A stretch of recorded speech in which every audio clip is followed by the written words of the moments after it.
देना जरूर पूर्वजों को, इस्माइल दे देना। लोग कहते हैं कि 16 दिन अच्छे काम नहीं करना चाहिए, 16 दिन ये मत लो, 16 दिन वो मत लो। कौन सी पुराण में लिखा है? एक बार मुझे वो पुराण जरूर बताना कि 16 दिन ये सामान मत खरीदना, 16 दिन ये चीज मत लेना। क्योंकि शिव महापुराण में और शास्त्रों में वर्णन आता है कि 16 दिन श्राद्ध के हैं, ये पूर्वजों के हैं। आप पूर्वजों का नाम लेकर अपने पितरों का स्मरण कर कर, तुम्हारी मर्जी पड़े वो खरीदो, तुम्हारी मर्जी पड़े वो लाओ, पर सबसे पहले उन पूर्वजों को सम्मान पूर्वक वो वस्तु समर्पित कर दो कि आपकी है, आपको संभालना है, आपने दी है, आपके द्वारा आई है। पूर्वज खुश होंगे। तुम्हें बढ़ता हुआ देखकर तो पितर खुद आशीर्वाद देते हैं। कौन माँ होगी जो अपने बच्चे को बद्दुआ देगी? कौन पिता होगा जो अपने बच्चों को बद्दुआ देगा? अगर माता पिता अपने बेटे को गाली भी देते हैं, बद्दुआ भी देते हैं, तो बाद में रोते हैं, आंख में से आंसू निकलती है। एक माँ अपने बेटे को चिल्ला देती है तो बाद में रोती है। अगर माँ अपने बच्चों पर हाथ उठा देती है तो बाद में रोती है।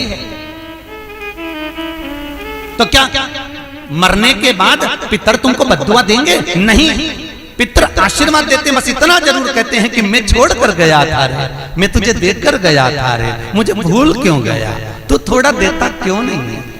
मेरे को अन्न का भाग देता क्यों नहीं है? बस वो याद करते हैं, वो आपसे मांगने की, क्योंकि आप उसके पुत्र हो, आप उसकी संतान हो, आप उसके वंश के हो, आपसे ललकता है उसको,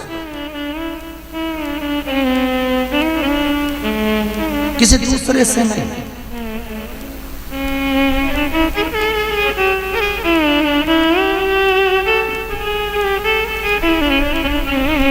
प्रेम दीजिए।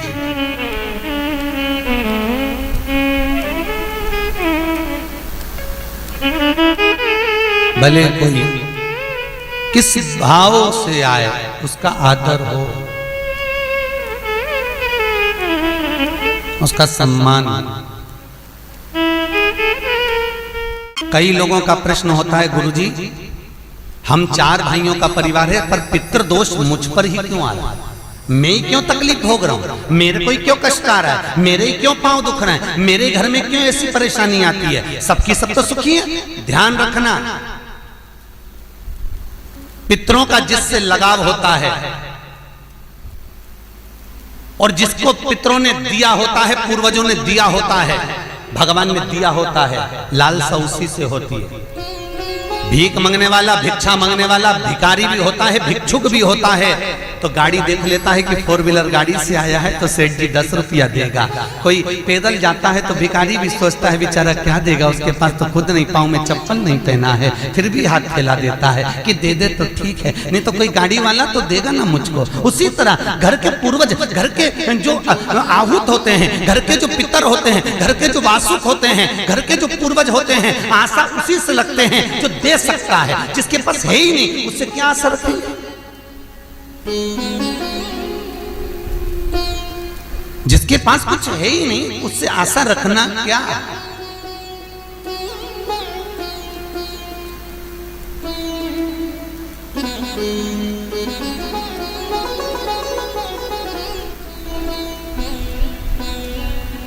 कई लोग कहते हैं गुरुजी हमारे पास देने के लिए कुछ भी नहीं, हम हमारे पूर्वजों को क्या? मत दो ना, इस्माइल तो दे सकते हो।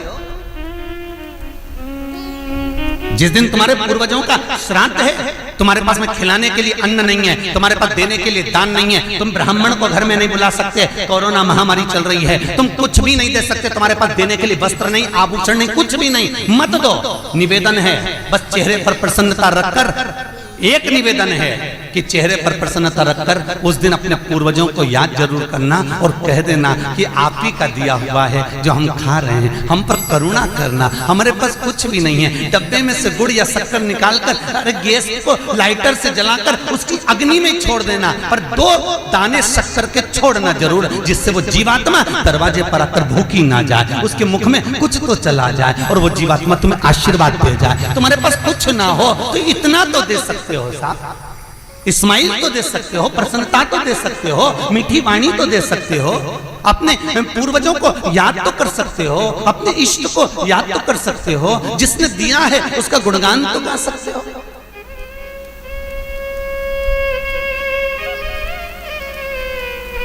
एक नई नवेली दुल्हन को पति ने एक नई नथनी लाके दे दी। कबीरदास जी लिखते हैं, नथनी दी यार ने तो दिया बखान। यार ने केवल एक नथनी लाकर दी है, पति ने केवल एक नथनी लाकर दी है, सोने की बड़ी सुंदर, सबको दिखा रही है, घूंघटे में उघाड़ उघाड़ कर दिखा रही है, मेरे पति ने दी है। झुमका बार बार दिखा रही है, मेरे पति ने दी है, मेरे पति ने दी है। एक नथनी मात्र 2000, 5000, 10,000, 20,000, 25,000, 50,000, 1 लाख, 2 लाख की नथनी पति देता है तो सारे जगत को दिखा देते हो। वो परमात्मा देता है तो किसको क्यों नहीं बोलते कि उसने दिया है, उस पूर्वजों ने दिया है। वो छोड़ कर गए थे तो हम खा रहे हैं, अगर वो छोड़ कर नहीं जाते तो रोड पर मिल जाते। लोग कहते हैं हमारी माँ ने हमको क्या दिया, हमारे पिता ने हमको क्या दिया, सब उसको देकर चले गए। भले वो किसी को दे जाएं पर आशीर्वाद लिए बगैर मत जाने देना। भले वो कितना भी पक्षपात करें, भले वो कितनी भी बेईमानी करें, भले वो कितना भी कपट करें, वो सारी जायदाद उठाकर किसी को भी दे दें, पर उन माता पिता का सम्मान जरूर करना, क्योंकि वो मरते मरते आशीर्वाद जरूर दे जाएंगे कि मैंने तुझे कुछ नहीं दिया, ले मैं तुझे आशीर्वाद देता हूँ, और तुम्हें आशीर्वाद मिल गया तो तुम निहाल हो गए। वर चाहिए, आशीर्वाद चाहिए, धन दौलत नहीं। श्राद्ध पक्ष की कथा कहती है, ये श्राद्ध पक्ष का जो वर्णन गरुड़ पुराण में कहा गया कि जीवात्मा सबसे पहले जाती है तो घर पर जाती है, जैसे जट्ठा और मट्ठा की कथा।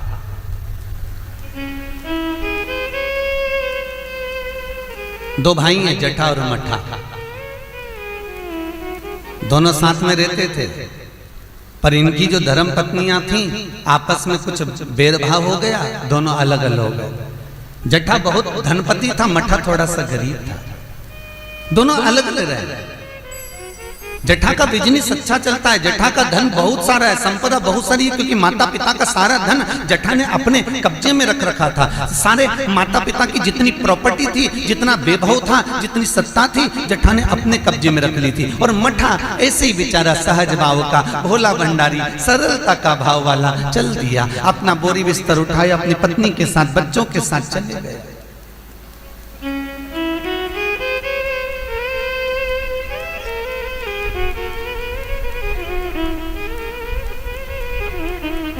सोलह दिन श्राद्ध किया गया। एक दिन जट्ठा की पत्नी बोली, सुनो, इतना सारा गाड़ी बंगला जमीन जायदाद ढेर सारी है, 200 एकड़ जमीन, 200 बीघा जमीन है, 4 ट्रैक्टर हैं, गाड़ी बंगला ढेर सारा है, खूब वैभव बना हुआ है, पर अपन अपने घर में सेठ बनकर रहते हैं, पर दुनिया को क्या मालूम कि अपने पास कितनी दौलत है, कितनी जायदाद है, अपने परिवार वालों को, रिश्तेदारों को, किसको क्या मालूम कि अपने पास में कितनी सत्ता, अपन कितने राशि ठाट में रहते हैं।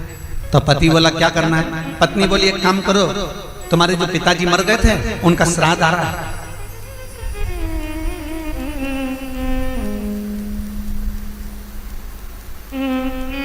तुम्हारे जो पिता चले गए थे उनका श्राद्ध आ रहा है, एक काम करो, अपन अपने पिताजी का श्राद्ध रख देते, और श्राद्ध रखेंगे तो मेरे मायके वालों को और आपके पूरे परिवार वालों को, जो आपके रिश्तेदार हैं, मित्र हैं, दोस्त हैं, और मेरे मायके वाले, मेरी सहेलियां, मेरी बेस्ट फ्रेंड, सबको बुला ला, और उनको बड़े प्रेम से अपन भोजन करा देंगे। इतने में जट्ठा बोला कि भोजन बना तो खिला तो देंगे, पर भोजन बनाएगा कौन, इतना सारा फैला हो जाएगा, उठाएगा कौन। इतने में तुरंत जट्ठा की पत्नी बोली, वो देवर और देवरानी क्या करेंगे, बाप तो उनका भी था, पिता तो उनका भी था, वो आए देवरानी, और देवरानी आकर भोजन बनाए और देवर आकर बर्तन मांजे। चलो निमंत्रण सबको देने जा रहे हैं तो उनके घर भी चल जाए। आवाज लगाई, मट्ठा, अरे ओ मट्ठा। मट्ठा ने दरवाजा खोला, छोटा सा झोपड़ा, गोबर से लिपा हुआ घर। मट्ठा हाथ जोड़कर बोला, बड़ा भाई आया है, बैठो भैया, हम बैठने नहीं आए तेरे घर में, कल पिताजी का श्राद्ध है, तेरे को बर्तन मांजने आना है, दुल्हन को भोजन बनाने आना है। श्राद्ध पक्ष में हमने ब्राह्मणी ढूंढी थी, बामनी भोजन बनाने वाली मिल नहीं रही है, सब लगी हुई है इधर उधर। देवरानी को ले आना। भाभी हम आ तो जाएंगे, पर निवेदन इतना सा है कि पिताजी का श्राद्ध है, तो मन कर रहा है कि हम थोड़ी सी धूप छोड़ दें, इसके बाद आ जाएंगे। इतने में तुरंत भाभी बोली, सुन रे मठा, आना हो तो सुबह जल्दी आना, क्योंकि रखे हुए बर्तन कौन मांजेगा, भोजन कौन बनाएगा। इतनी देरी से आना है तो केवल क्या खाने आ रहे हो? आने की जरूरत नहीं है, तुम दोनों की जरूरत नहीं है मेरे को, मत आना तुम। छोड़ दिया। जेठा गया, अपने ससुराल वालों को बुला लिया, मायके वालों को बुला लिया, सबको बुलाया। पितृलोक से जिसकी तिथि होती है, पितरों के भगवान जिनका नाम है आर्यमा स्वामी, कौवे पर बैठकर जिसकी तिथि होती है, उस तिथि के जीव को कौवे पर बिठाकर आर्यमा स्वामी लेकर आते हैं, और जिसकी यहाँ श्राद्ध होती है उसकी छत पर कौवा छोड़ते छोड़ते जाते हैं। इसलिए हिंदू धर्म में श्राद्ध में कौवे का बड़ा महत्व होता है, क्योंकि पितरों के देवता आर्य कहा जाता है श्राद्ध पक्ष में। बहुत ध्यान से सुनना गरुड़ पुराण का ये चरित्र। सबसे पहले वो जीव कहा जाता है जो घर का सबसे पुराना घर होता है, जहां पर घर का बड़ा बेटा रहता हो, जहां पर घर का पुराना मकान हो, पुराना घर हो, वहां वो जीव जाता है। 3 वृक्ष पितरों के तुल्य हैं। पहला पीपल, दूसरा बट वृक्ष, तीसरा बेलपत्र का वृक्ष। बेलपत्र का वृक्ष कभी अनायास श्राद्ध पक्ष में आप कुछ भी ना कर पाए, कुछ भी ना कर सकते हो, तो एक पत्ते के ऊपर कोई सा भी पत्ता ले लो, चाहे पान का ले हो, कोई पीपल का ले हो, कोई भी पत्ते के ऊपर एक पुड़ी, थोड़ा मीठा थोड़ा नमकीन रखकर अपनी कामना कर कर अपने पूर्वजों के लिए इन 3 वृक्ष के नीचे 16 श्राद्ध में किसी भी एक दिन आप वो भोजन को रखकर आ जाइए। अपनी कामना कर कर सुख का अनुभव होगा, पितरों को शांति मिलेगी। एक जट्ठा और मट्ठा की कथा हमने पहले कही है, वो भी हमारे पेज पे डली हुई है, आप उस पे से निकाल कर सुनना।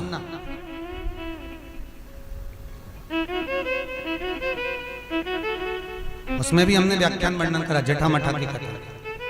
3 वृक्ष पितरों के तुल्य हैं, 3 पक्षी पितरों के तुल्य हैं, कौवा, हंस और गरुड़।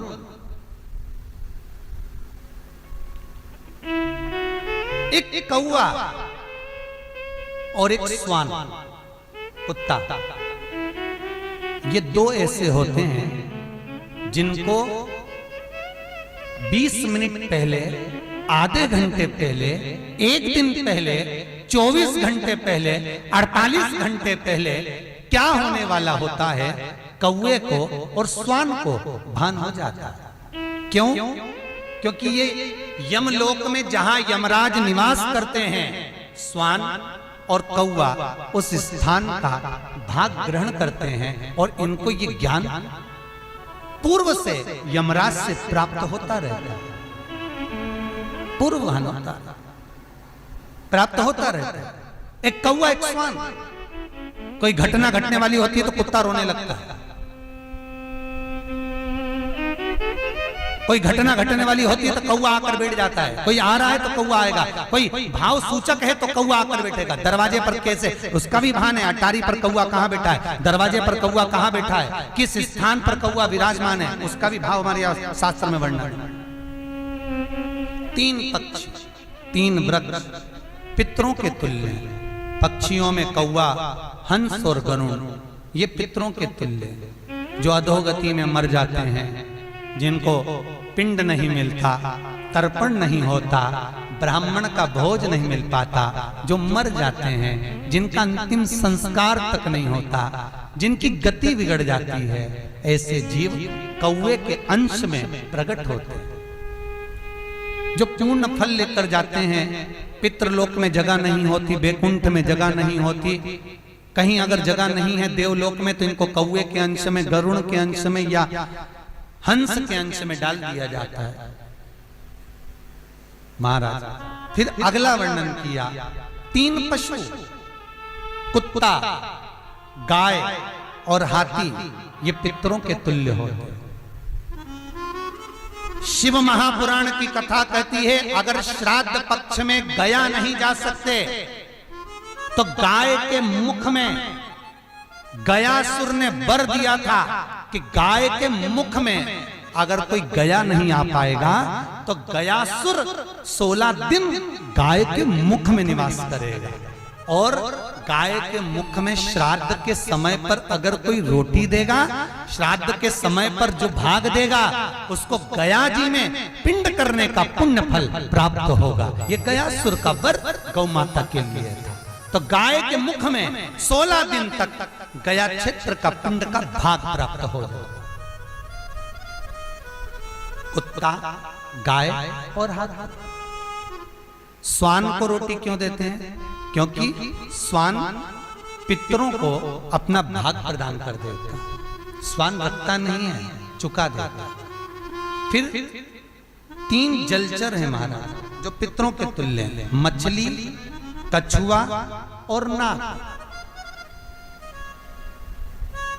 पिंड जो बनाया जाता है वो पानी में दिया जाता है। मछली जिसको पाती है वो पितरों को प्राप्त होता है। कछुआ